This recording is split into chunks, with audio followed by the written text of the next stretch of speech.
আজকে সকালে কাঁথি গেছিলাম একটা কাজে। ভেবেছিলাম আমাদের কাঁথিতে লাখ টাকার লক্ষ্মী লাভের অডিশন হচ্ছে, ভেবেছিলাম দিতে যাব। বাট জানি কালকে বিতে যেসব ভিডিও দেখেছি মানে কিছু নেই, মানে সন্ধ্যা 7টা থেকে বা 8টা থেকে যেসব লাইন পড়েছে আমি জানি পাবো না, তাও গেছিলাম। তো আজকে গিয়ে দেখি যে পরিমাণে লাইন, ওখানে দাঁড়ানো সম্ভব নয়। মনে হয় কাঁথির থেকে বাইরের লোক বেশি এসছে। দেখো 12টা 12:30টার দিকে কাঁথি গেছি, একটা কাজে গেছিলাম যেহেতু। তো আমি ভাবলাম একবার যাই সেখানে কী অবস্থা।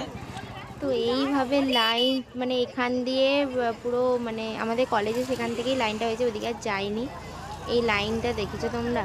মানে এখানে দাঁড়িয়ে কিচ্ছু হবে না, মানে এত লাইন, মানে কাল রাত থেকে লাইন পড়েছে, আরও তো সকালে এসছে। তো আমি ভাবছিলাম অনেক দিন থেকে যে আমাদের যখন এখানে আসছে অবশ্যই যাব, কিন্তু এইরকম অবস্থা দেখে আমার দাঁড়ানোর কোনো ইচ্ছা নেই। আমি বললাম তার চেয়ে খেয়ে দিয়ে বাড়িতে ঘুমানো অনেক ভালো। তো যারা গেছে সত্যি তাদের অনেক ধৈর্য আছে, মানে এত ধৈর্য আমার নেই। যাই হোক, দেখো ভিড়টা এতটা পরিমাণে